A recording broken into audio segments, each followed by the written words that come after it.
탄핵을 해야 된다라고 나선 어떤 시민들의 모습도 보고 하면서 뭔가 한국이 왜 이렇게까지 발전했는지 알겠다라는 생각이 들었어요. 주민들이 나와서 이렇게 시위해서 끌어내릴 수도 있고 파면도 시킬 수 있고 이게 가능한가라는. 두 분이 10년 됐으니까 네. 한국에 와서 와 이건 진짜 의외로 되게 신기하다. 한국에 이런 게 있다고? 그런 거 많죠. 네. 뭐 많긴 하죠. 너무 많아서 뭐. 제일 신기했던 거. 아니, 저는 처음에 왔을 때부터 조금 실감이 났다고 해야죠. 인천공항에 처음에 왔을 때 제 눈에 처음으로 들어왔던 게 여행하고 돌아오신 분이겠죠 아마? 여성분이셨는데 그때 여름이었어 봄이었었던 것 같아요. 그리고 인천공항이 따뜻하더라고요. 날씨가 좀 추웠는데 그 공항이 따뜻해서 그런지 그 쪼리를 신고 다니시더라고요.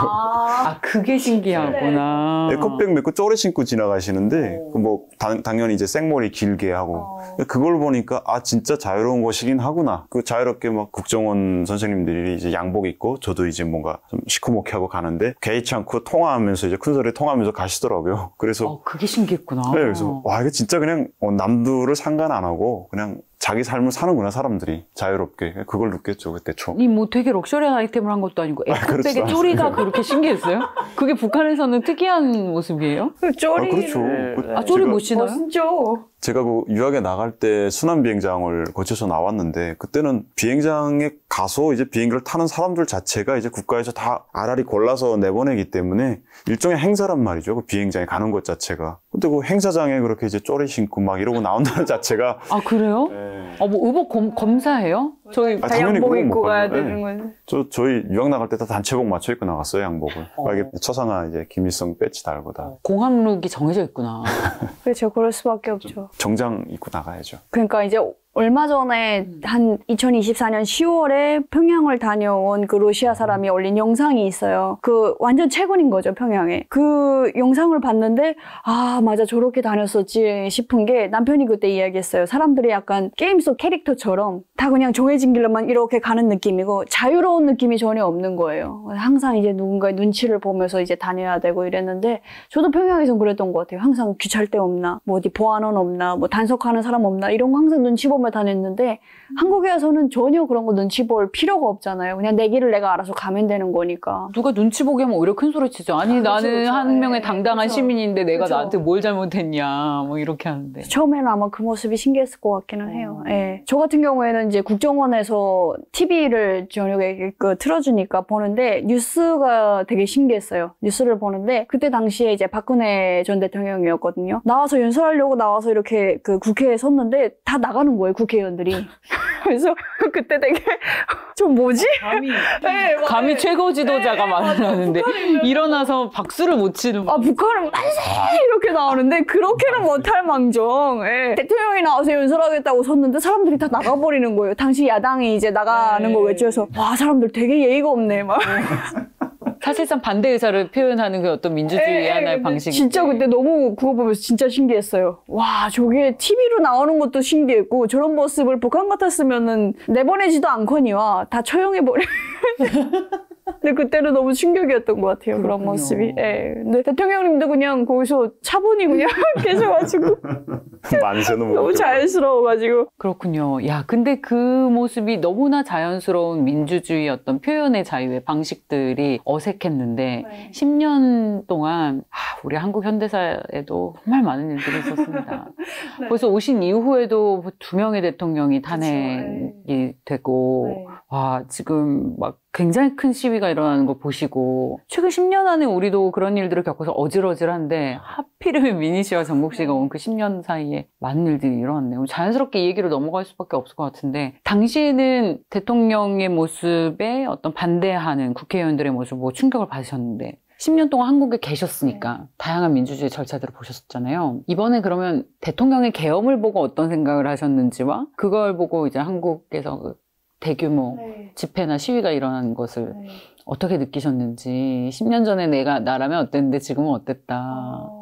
그런 얘기를 좀. 계엄에 대해 사실 지식이 없었죠, 아예. 그냥 뭐 예전에 그 서울의 봄 영화를 봤었거든요. 보면서 아, 저때 있었던 계엄, 어찌 보면 약간 그 역사 속으로 사라진 그런 거 같은 느낌이었던 거예요. 역사 교과서에서나 볼 법한 그런 내용이었는데 이제 대통령이 나와서 그런 이야기를 하니까 처음에는 진짜 거짓말 아니고 아, 저거 딥페이크로 누가 장난치나 보다 그 생각을 했어요. 진짜로 그 생각을 했어요. 그래서 뭐지? 막 그러다가 이제 정말 계엄이라고 그래가지고 지금 계엄할 상황인가? 계엄이 이게 맞는 건가? 막 그런 생각이 들었고, 이게 계엄이 어떤 때 어떻게 행해지는지도 모르는 거고, 그다음부터 이제 펼쳐지는 상황들을 지켜보니까, 아, 이번에 뭔가 계엄에 대해서 좀 더 알게 된 그런 계기가 됐던 것 같아요. 그래서, 아, 되게 큰 실수를 했구나, 대통령이. 약간 그런 생각을 했었고, 제가 느끼기에도 10년밖에 안 됐지만, 지금이 계엄할 만큼 그렇게 준엄한 상황은 아닌데, 왜 도대체 이런 카드를 꺼냈을까? 그런 생각이었고, 그 이후에 어떤 시민들의 어떤 행동에 대해 정말 엄청 감동을 받았죠. 그 계엄을 빨리 해제를 해야 되는 거잖아요. 그래서 이제 국회의원들이 들어가야 되는데 경찰이라든가 군인들이 막고 있으니까 그걸 시민들이 국회 앞에 와서 국회의원들을 들여보내려고 막 그러고 이제 그 밤 사이에 국회로 달려가신 거잖아요. 그리고 이제 계엄 때문에 이제 탄핵을 해야 된다라고 나선 어떤 시민들의 모습도 보고 하면서 아, 뭔가 한국이 왜 이렇게까지 발전했는지 알겠다라는 생각이 들었어요. 경제적으로도 엄청난 발전을 일으켰지만 되게 민주주의도 어찌 보면 빠른 시간 안에 어떤 수준 높은 민주주의를 이룰 수 있었던 그런 여인은 어찌 보면 국민들, 훌륭한 국민이 있어서 가능했던 거 아닌가라는 생각 많이 배운 계기였습니다, 이번에. 네. 언제 노동신문에 관련 뉴스를 실을지 봤는데 한 10일 정도가 걸렸더라고요. 어때요? 정국 씨가 볼 때는 그 뉴스를 본 북한 주민들은 어떤 생각을 했을 것 같아요? 만약에 북한에 내가 있었다. 계엄 뉴스를 보고. 그 사람들이 어떤 배경 지식이 얼마나 있냐에 따라서 좀 받아들이는 게 다를 것 같긴 합니다. 그냥 애초에 북한 정권에서 해주는 얘기만 거지것대로 들으면서 그 산 사람들의 경우에는 크게 별다른 걸 못 느낄 것 같아요. 그냥 북한 정권에 해주는 대로 믿을 것 같긴 합니다. 예를 들어 박근혜 전 대통령이 또 탄핵된 건 아니까 북한에서도 그것과 마찬가지로 또 대통령이 무능하고 그래서 한국의 남조선 인민들이라고 하죠. 남조선 인민들이 들고 일어나서 결국엔 또 떨어졌구나, 끌어내렸구나. 그냥 그렇게 단순하게 생각할 것 같고. 거기도 학습이 된 거예요. 한번 그렇죠. 탄핵이 됐으니까. 이번에 괴뢰의 한국이라면서 표현을 했잖아요. 그리고 뭐 좀 그래도 공부를 하거나 여기저기서 좀 민주주의에 대한 약간의 상식이라도 있는 사람들의 경우에는 의심을 하겠죠, 당연히. 아, 이게 주민들이 나와서 이렇게 시위해서 뭔가 대통령을 이렇게 권한을 정지시키고 이제 끌어내릴 수도 있고 파면도 시킬 수 있고 이게 가능한가라는 아까도 말했지만 대통령이라 하면 되게 존엄 높은 존재인데 한마디로 무엇을 결정하든 거기에 대해서 털을 달 수 없는 그런 존재인데 거기에 대해서 비난하고 잘못했다고 성토하고 뭐 내려오라고 막 다 모여서 이렇게 뭔가 시위를 한다는 것 자체가 신기하다라고 생각할 사람들도 분명히 있긴 할 거예요. 그래서 그런 사람들은 당연히 그럼 우리도 뭔가 김정은이 잘못했다고 생각되면 우리도 얘기할 수 있지 않을까? 라는 생각은 하겠지만 그런 생각을 정말 할까요? 할 사람들이 있을 겁니다, 분명히. 근데 대신 이렇게 표면으로 드러나지 않아서 문제죠. 저걸 생각만 하는 거죠. 네. 그거를 입 밖으로 꺼내는 순간 그냥 바로 이제 잡아가기 때문에. 근데 사실 그게 국서수일 거라고 생각됩니다. 왜냐면 그동안 뭐 한국을 위주로 해서 다 자본주의 외부 국가들에서 이제 그 어떤 국가 권력이 반인민적인, 그러니까 반국민적인 정책 때문에 항상 들고 일어난다, 시위를 한다. 그 모습만 골라서 보여주거든요. 근데 그걸 보면서도 그럼 우리나라도 뭔가 정책이 잘못돼서 우리가 가난하겠구나라는 생각조차를 못 하거든요. 그 씨앗을 이제 미국으로 돌려버리죠. 잘라버렸기 때문에. 그렇죠. 미국 제국주의로. 미국의 대북제재 때문에 못 산다고 항상. 그렇죠, 아마. 네. 그래서 근데 지금은 고지고대로 안 믿는 사람들이 더 많지 않나요? 그렇지도 않아요. 왜냐면은 이렇게 오시는 분들, 특히 우리가 만나는 젊은 분들은 다 K 콘텐츠를 소비하고 심지어 뉴스나 드라마를 실시간으로 보고 오시는 분들도 많잖아요. 그래서 과거에는 진짜 북한에서 얘기해주는 대로 믿었다면 지금은 그 고지고대로 믿는 사람보다 재해석하는 사람들이 더 많을 것 같다는 게 우리의 해석이에요. 왜냐면 실제로 한국에 들어오시는 분들의 증언이 그렇고 그리고 세대가 점차 바뀌고 있으니까. 그렇죠. 근데 너무 희망적인 생각인가요? 그렇지도 않은가요? 그러니까 그 사람들이 거기서 어떤 그것 때문에 어떤 뭔가 제스처를 할 그런 단계까지는 아닌 것 같아요. 생각은 하고 있는데 뭔가 이제 우리도 저쪽에서는 대통령이 잘못했다고 저렇게 들고 일어나는데 우리는 그러지 못하고 있구나 이런 생각은 하면서도 자괴감은 있지만 네, 그거를 우리가 들고 일어나서 바꿔야 된다 이런 생각까지는 못 가는 거죠. 그래서 결국에는 그런 생각이 이제 표현되는 행동이 결국에 탈북이 아닌가. 이런 데서 못 살겠다라고 이제 가야겠다 이렇게 오는 거 아닌가라는 생각이 들어요. 그래서 뭐 정말 1980년대는 그때랑 비교해보면 탈북 인원이 기하급수적으로 늘었죠. 아직 절대적으로는 3만 명이 좀 넘는 분들이라서 절대적으로 보면 숫자가 미미하지만 증감의 속도를 보면 굉장히 빠르게 늘고 있는 거는 맞는 것 같아요. 그러면 이렇게 볼 수 있겠네요. 과거에는 의심조차 하지 않았다면 지금은 그래도 의심하는 사람들이 훨씬 늘어났다. 조금 김정은으로까지 오면서 이제 이러다 이제 김주애도 나오고 이러니까 이러다 이게 영구화가 되겠네 뭐 이런 생각을 하는 사람들이 있을 거고. 그 북한은 왜 쿠데타가 일어나지 않는가라는 책이 있어요. 논문이 책이 되어서 나온 거거든요. 거기서 결론은 그거예요. 북한은 당이 워낙 강해서 당이 끌고 가기 때문에 그 당 중심 체제인 이상 쿠데타가 일어나지 않는다가 그 논문의 결론이었거든요. 어때요? 동의하십니까? 제가 봤을 때는 공포랑 연자제 그것 때문에 안 되지 않나라는 생각이에요. 예, 그러니까 뭐 이게 애초에 태어날 때부터 저희 한국에 와서 천부인권이라는 말도 들었고 사람이 어떠한 이유에서든 간에 폭력은 행사하면 안 되는구나라는 얘기를 들었을 때 정말 충격이었어요. 왜냐하면 북한에서 장성택 처형 사건을 들으면서도 죽일만 하니까 죽였겠지라는 생각이었거든요. 잘못하면 당연히 처벌받아야 되고 잘못하면 당연히 죽여야 되고 이런 속에서 계속 살아왔기 때문에 어렸을 때부터. 그래서 내가 이렇게 어떤 반대되는 행동을 했을 때 그 잘못은 고스란히 내가 지거나 나 포함 나의 가족이 몽땅 이렇게 몰살돼야 되는 것이기 때문에 감히 그런 생각조차 할 수가 없는 거예요. 그런 속에서만 계속 자라고 반대의 사례를 본 적이 없기 때문에 근데 이제 그러다 보니까 아마 그 상황이 계속 유지되고 있는 게 아닌가. 그래서 북한에서는 외부 정보를 철저히 차단하잖아요. 외부에서는 그러니까 이게 되게 들으면서도 뭔가 아이러니한 사람들이 있을 것 같아요. 그러니까 북한 같았으면은 그렇게 대규모 집회가 시민들끼리 자체적으로 알아서 하게 되면은 그냥 다 무리 죽음밖에 나는 그래 무리 죽음 그것밖에는 결과가 없을 것 같아요. 그럴 것 같은데 이제 한국에서는 저러고도 사람들이 살아가나? 이게 모르는 거죠, 잘.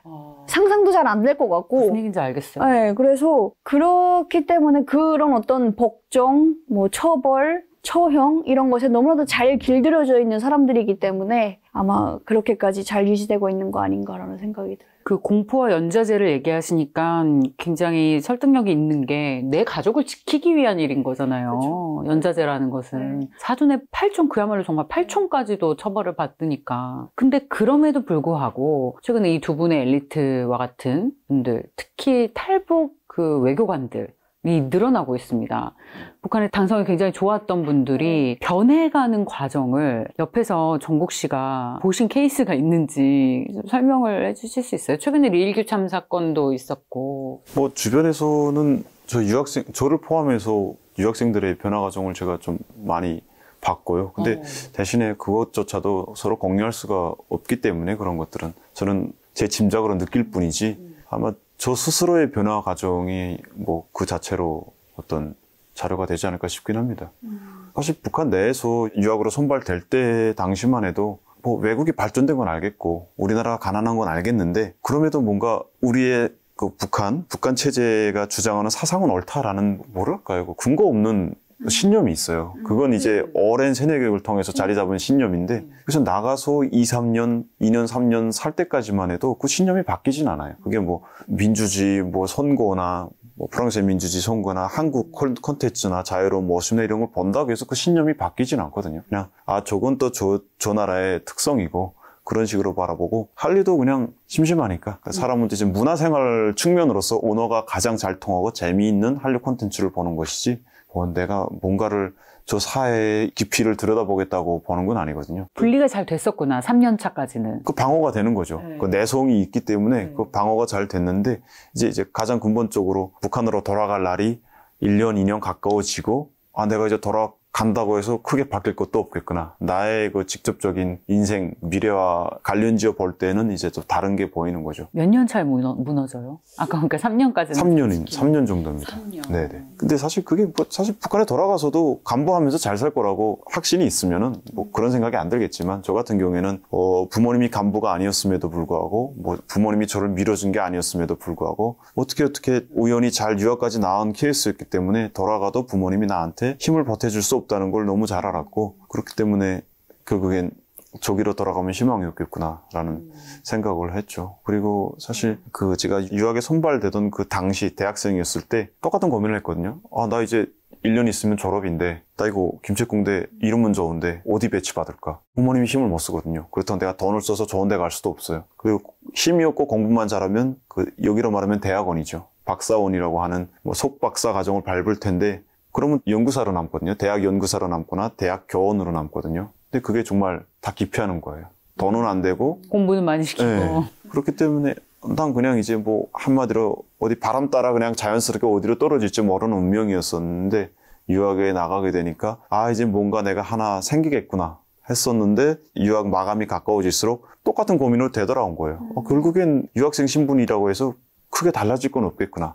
그런 와중에 북한 대학 생활이랑 유학 생활이랑 달랐던 점은 그때는 다른 가능성을 생각해 보지 못했지만 유학할 때는 이제 한국이라는 다른 출구가 보이는 거예요. 그게 유혹이죠. 네. 그래서 저는 저만 왔다고 생각하는 이유가 다 이제 한국이라는 선택지와 또 북한에 돌아와서 어떻게 살지 선택지를 두고 다 고민했겠지만 누구나 고민을 하는군요. 저는 한국으로 가는 게 더 가능성이 있고 더 밝다고 생각했기 때문에 선택을 했다고 생각합니다. 제가 알기로는 같은 유학을 했던 친구 중에도 한국에 엄청 동경을 갖고 한국으로 갈까를 많이 고민했던 친구가 있는 걸로 알고 있습니다. 근데 그 친구는 결국에는 북한으로 들어간 것 같은데 그 친구는 그래도 저보다는 훨씬 북한에서 발전할 수 있는 그 배경이 충분했기 때문에 결국엔 고민하다가 돌아가지 않았나라고 생각합니다. 한국에서 우연히 만났는데 네. 북한에서 알고 지냈던 탈북민인 케이스 뭐 그런 거 있나요? 아, 그런 건 없습니다. 알고 지내지는 않고 그냥 중학교 잠깐 같이 다녔던 친구가 있더라고요. 네. 그 친구가 제가 이만감 나오는 거를 보고 요새 나치 근데 해서 만나서 이야기하다가 이제 중학교가 나와가지고 맞아 해가지고 이제 그렇게 알게 됐죠. 어떤 마음이에요? 진짜 고향 친구를 그것도 그쵸. 네. 북한도 아닌 네. 대한민국에서 만난 네. 거잖아요. 너무 좋았죠. 너무 좋고 사실 북한에서는 그러니까 항상 그거예요. 외국에 나왔다가도 저도 이제 고민이 됐던 게 다시 돌아가서 예전처럼 살아갈 생각하니까 너무 끔찍한 거예요. 그러니까 북한에서는 진짜 평범하게 사는 것조차도 너무 고달파요. 상상이 잘한다. 네, 그렇게 북한 공부를 하는데도 그렇죠. 그냥 이제 네. 내가 밥 세 끼 그냥 마음껏 먹고 밥 걱정 없이 살고 뭐 적당한 직업에서 적당히 벌면서 일정한 집에서 그냥 가족을 꾸려서 살아가는 것조차도 굉장히 힘들어요. 매일같이 사상 검증을 받아야 되고 매일같이 어떤 검열에 시달려야 되고 뭐 그러니까 그런 너무나도 인간의 어떤 그 자유를 억압하는 그런 장치들이 너무 많기 때문에 그냥 평범하게 살아가는 것도 너무 힘든데 한국에서는 평범하게 사는 건 정말 저는 쉽다고 생각을 해요. 그냥 오로지 단지 내가 무슨 일을 해서 먹고 살아갈까 이것만 생각하면 되는 거예요. 그러니까 그런 측면에서는 저같이 평범한 사람들은 정말 한국이 너무 잘 맞다 약간 그런 생각인 거죠. 근데 이제 북한에서 어떤 야망이 있는 사람들은 거기 가서라도 내가 어떻게 해서든 발전할 거야 이러면 북한에 가겠지만 난 그런 거 필요 없고 그냥 난 평범하게 자유롭게만 살면 돼 하면은 한국이 맞다고 생각을 해요. 그 북한의 세뇌 정책이 안 먹힌 대표적인 학생인 거예요. 그렇죠. 세뇌가 그러니까 자유라는 표현을 쓰잖아요. 네. 이미 그때도 자유와 인권이라는 표현은 몰랐지만 그 가치를 나도 모르게 알고 그렇죠. 있었던 거잖아요. 지극히 저는 되게 평범함을 좋아하는 사람이었는데 북한에서처럼 그렇게 사상교육을 시키고 막 이러면 한국으로 치면 무슨 약간 대단한 정치인 정도 되어야 그 정도 공부를 해야 되는데 저는 전혀 그런 걸 좋아하지도 않고 근데 모두가 다 북한에서는 그렇게 살아가고 있으니까 너무 힘들었었죠. 북한에서의 삶이. 강성 충만하게 살아야 되니까. 그래서 제가 3년 만에 고민했다고 그래가지고 야 나는 유학 나와서 혼자 있었으면 6개월 만에 온다 내가 그랬어요. 한국에. 아 그렇군요. 네. 태생적으로 진짜 북한이랑 안 맞는 것 같습니다. 살아보면서 계속 얘기를 나누다 보면 이런 사람도 있구나 북한에. 진짜 있었으면 큰일 났겠다. 그러니까 너무 자유롭고. 네. 방법기질이 있어. 네. 자유로워요. 네. 이게 통제받는 걸 조직 생활을 너무 싫어하고 통제받는 걸 너무 싫어하더라고요. 그래서 저는 좀 어디 가나 약간 수능적인 사람이거든요. 근데 저 와이프는 전혀 안 그래서 오길 잘했다. 지금쯤 북한에 있었으면 뭐 시름시름 앓다가 어떻게 되지 않았을까. 그러니까 어디 가나 조직 생활은 있어요. 그래서 한국에서도 보면 회사를 다니다 보면 아침에 출근 지각하면 안 되고 팀을 위해서 그렇게 뭐 그리고 이제 뭐 회식이든 뭐든 다 어찌 보면 회사의 어떤 팀워크를 위해서 이런 활동들이 있잖아요. 그거는 너무 재밌어요. 근데 북한에서는 그거 외에 뭐 명절날에 무슨 행사라고 해서 나오라 그러고 무슨 정치 기념일 행사라고 해서 꽃다발 들고 나가야 되고 또 올해는 무슨 당창금 몇 달치라고 해서 어떤 행사에 참가해야 되고 뭐 먹고 살아가는 것 외에 너무나도 많은 거예요. 그런 정치 생활들이. 그러니까 그게 너무나도 힘들었던 거죠. 왜 이렇게 해야 되냐. 왜 이렇게까지 해야 되냐. 항상 그 고민이 있었던 거죠. 탈북이나 혹은 우리의 어떤 정치적인 선택 같은 게 굉장히 대단한 게 아니에요. 그냥 네. 개인의 고민, 그쵸. 개인의 삶과 직결되는 거라서 나 먹고 살기 좋고 편한 것을 찾는 게 결국에는 정치적인 선택 혹은 탈북의 이유가 되는 것 같아요. 뭔가 대단한 것도 아닙니다. 근데 그 북한에서는 당성이라는 게 있고 한국에서는 뭔가 애국심이라는 게 있잖아요. 그쵸. 그 좀 다르죠. 예, 어때요? 한국에 대한민국에 와서 애국심이라는 게 사실 생겼어요. 제가 이제 북한에 있을 때 부터 좀 말씀을 드린다면 김정일 때는 그나마 괜찮았어요. 이제 다 나이 드신 분이고 그러니까 당연히 뭐 유교적인 그런 것도 있다 보니까 어쩔 수 없이 이제 공경해야 되고 뭐 이런 그러니까 뭐 그게 이제 당성이랑 겹치다 보니까 뭐 충성심으로도 표현되고 뭐 이랬을 것 같아요. 그래서 부모님들도 그나마 김정일 땐 괜찮았는데 김정은 정말 새파랗게 어린 애가 이거 진짜 아들뻘이잖아요. 그런 애가 이제 나와서 그런 애한테 깍듯하게 이렇게 해야 되고 그 옆에 김정은 옆에 할아버지들 맨날 자괴감 들 것 같아요. 내가 지금 뭐 하고 있는 건가 막 이런 생각이 들 것 같아요. 그래서 약간 그게 되게 힘들겠다 어른들이 그런 생각을 했었는데 한국에 오니까 사람한테 굳이 안 그래도 되고 한국에서는 처음에는 이제 잘 몰랐어요. 왜 국정원에 가야 되고 하나원 교육 받고 뭐 그때는 좀 왜 이렇게까지 또 가둬놓지 막 그런 생각이었는데 지금 생각해보니까 진짜 6개월 만에 국적을 받은 거예요. 그게 한국에 살면서 야 이게 진짜 대단한 거구나 라는 생각을 했던 거예요. 한국도 정말 선진국이기 때문에 한국에 외국인들이 와서 살려고 영주권 하나 받으려고 몇 년을 여기서 살아야 되잖아요. 뭐 범죄도 저지르면 안 되고 막 그런 조건들이 있잖아요. 근데 이제 그런 거 없이 그냥 6개월 만에 이렇게 헌법에 하나 있다는 이유만으로 국적을 받는 거니까 와 되게 지금 엄청난 혜택이로구나. 그것마저도 약간 그런 첫 혜택인 것 같아요. 저희가 받는 그런 거라고 생각을 했고 이제 살면서 보니까 어느 순간 이제 제가 작년에 이게 방송이 언제 나갈지 모르는데 2024년 파리올림픽 보면서 그때는 북한하고 한국하고 경기를 해도 한국을 응원하더라고요. 그럼 그 전에는 언제까지 그럼 북한 응원했어요? 이거 재밌다. 그거는 잘 모르겠는데 비밀인가요? 와서 그래도 런던 올림픽 2017년, 8년, 16년. 그때 어쨌든 한 4년까지만 해도 그래도 북한 하면은 북한이 좀 이겨야지 뭐 이런 생각이 있었던 것 같은데 어느 순간 제가 이제 저도 모르게 한국을 응원하게 되고 뭔가 한국이 이기면 너무나도 좋고 막 그런 생각이 들더라고요. 그래서 되게 이게 좀 애국심인가 약간 그런 생각이 들었던 것 같고 그런 포인트들을 많이 느끼는 것 같아요. 이제 뭔가 김정은이 자꾸 뭐 도발하거나 이러면은 굉장히 화가 나고 약간 예전에는 김정은이 그렇게 핵 실험했다 그러면 왜 저래 그러면서 이제 주변에서 김정은이 왜 핵을 쏘냐고 나한테 왜 물어봐 그런 생각이었는데 안타까움이었다면 지금은 그것이 증오가 돼서 정말 이제 한국 사회의 일원으로서 내 재산이 침범될 수 있는데 막 그 생각이 드니까 완전히 자본주의 다 자본주의 다 됐네. 그랬던 것 같아요. 야, 실제로 나의 사유재산부터 걱정을 하는 전형적인 자본주의자의 마인드를 갖추셨습니다. 혹시 왠지 정국 씨는 유학생이었고 김책공대를 나오셨고 해서 한국에 와서도 북한에서 요주의 대상이었을 수도 있을 것 같아요. 제가요? 아니에요. 뭐 예를 들면 북한이 내 이메일을 해킹을 한다던가 뭔가 누군가가 나를 쫓아온다던가 뭐 그런 비슷한 느낌을 가질 때가 없었나요? 한국에 와서 그런 거는 못 느꼈던 것 같고요.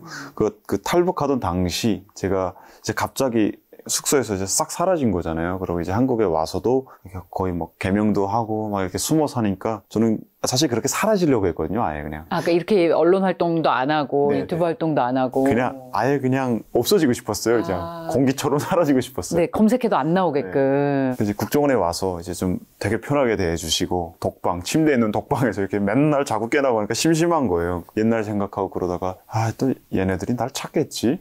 뭐 그런 생각도 하고 그러다가 하나원까지 다 고치고 나왔는데 어느 날 그러니까 제가 그러니까 탈출을 해서 아마 한 1년쯤 됐겠죠. 그 시점에 갑자기 궁금한 거예요. 잠깐만 얘네가 날 얼마나 찾았을까? 그래서 그때 쓰던 북한 유학생 신분이었을 때 쓰던 이메일 계정으로 로그인을 해봤어요. 근데 사실 그때까지는 까먹지 않고 있었어요. 그 비밀번호라든가 아이디를. 근데 지금은 다 까먹었거든요. 그걸 까먹을 수가 있나? 근데 진짜 다 까먹었어요, 지금은. 그래요? 근데 그래갖고 사실 그 국정원 조사를 받을 때에도 다 말했거든요. 뭐 페이스북 계정부터 무슨 계정 페이스북 계정도 있었어요? 그걸 다 얘기하고 이메일 프랑스 계정도. 있을 때 SNS 활동을 하셨단 말이에요? 그럼요. 할 수 있어요? 거기 왜냐면 외교관 자녀들. 그 페이스북을 할 수밖에 없는 게 뭐 외교관 자녀들이랑 뭐 중국 유학생 친구들이랑 가끔씩 뭐 헬로우 정도는 했지만 그것보다도 학교에 SNS 계정이 있고 거기로 가끔 공지가 올라와요. 그걸 봐야죠. 그러면 지금 학생이니까. SNS에서 활동하고 있는 북한 유학생들의 계정이 있겠네요? 있죠. 만약 있죠. 있을걸요? 근데 요즘은 페이스북이 많이 죽었으니까 잘 모르겠지만 뭐 인스타그램. 있겠다. 아마 페이스북 학교나 그런데 아마 다 있을 거예요. 그 친구들 그 계정에 뭔가 글을 올리면 당에서 다 검열을 하나요? 그렇게까지는 안 했어요. 뭐 그럼 계정을 적어내거나 그러진 않았어요. 잘 모르지 그 사람들. 근데 왜냐면 근데 야, 그거는 만약에 알면 우리도 연구에 중요한 사료가 될 수 있거든요. 우리가 지금 현재 북한에 있는 어떤 고위급의 자녀들 혹은 유학생들의 삶을 엿볼 수 있는 거잖아요. 진짜 내 삶, 막 식당에서 이렇게 찍고 뭐 그런 거잖아요. 근데 그렇게는 못하죠. 당연히 자체 검열을 많이 하고. 스스로. 네. 그 뭐 단체로 나갔으니까 저희들끼리 막 계정 만들어서 친추한단 말이죠. 그러면 내가 뭐 하는지 또 보잖아요. 그러니까 스스로 이제 집단 내에서 자체 검열하는 게 있고. 그래서 외교관 자녀들 같은 경우에는 그냥 부모 따라 혼자 나왔으니까 애들이 많이 북한식으로 말하면 사상이 없어요. 그러니까 생각이 없어요. 그래서 어디 가서 쇼핑한 거 막 올리고 실제로 그러긴 해요. 그 정도 된 친구들은 이미 북한의 사상이 거의 남아있지 않은 자유로운 영혼들인 거죠. 그래서 국정원에 왔을 때에도 뭐 그런 계정 정보도 다 드렸거든요. 근데 그거 당연히 삭제했을 줄 알았어요. 계정이 없어졌을 줄 알았거든요. 근데 그 이메일 계정을 하나 로그인을 해봤는데 로그인이 딱 되더라고요. 그때 아마 지메일일 거예요. 그때는 다 지메일을 썼으니까. 그래서 깜짝 놀라서 야 이게 왜 살아있지? 하고 허술하네, 북한 당국이. 근데 살짝 두려웠어요. 왜냐면 이게 뭔가 뭐 국가보안법 이런데 걸리는 거 아니야? 이거 북한 사람 신분의 계정이니까. 그리고 야 나 이러다 뭐 간첩 활동으로 뭐 의심받는 거 아니야? 하고. 그래요. 그런 두려움까지. 그래갖고 봤어요. 근데 한 페이지에 30개 정도가 표시되잖아요. 그래서 처음에는 없었고 뭐 별다른 게 없었어요. 뭐 페이스북 알람 메일 뭐 막 이런 거 있다. 학교에서 가끔 뭐 올라온 메일 이런 거 있다가 다음 페이지를 넘겼는데 다음 페이지에 그 유학생 그 정치 책임자의 같은 유학생이었죠. 정치 책임자가 보낸 메일이 있었어요. 그 이름이 뭐 박땡땡이었는데 박땡땡 보낸 사람 박땡땡으로 또 그것도 역시 보낸 메일 한 줄이 보이는 거예요. 누르기 전에.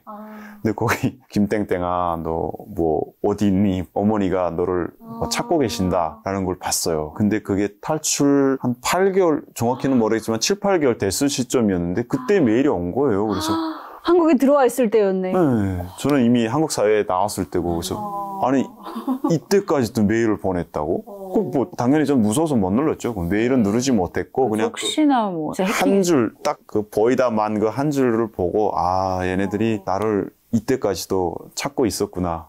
그때 약간 그 서늘함을 느꼈고 그리고 괜히 이거 대한민국 국민으로서 하면 안 될 것 같은 두려움 때문에 그때 막 검색을 했어요. 지메일 계정 삭제하는 법 해가지고 그래서 그걸 신청했어요. 나중에 또 한 몇 개월 뒤에 삭제됐겠지 하고 봤는데 그다음에 없는 계정으로 아예 그냥 뜨더라고요. 그래서 또 그런 또 이상한 경험이 있었습니다.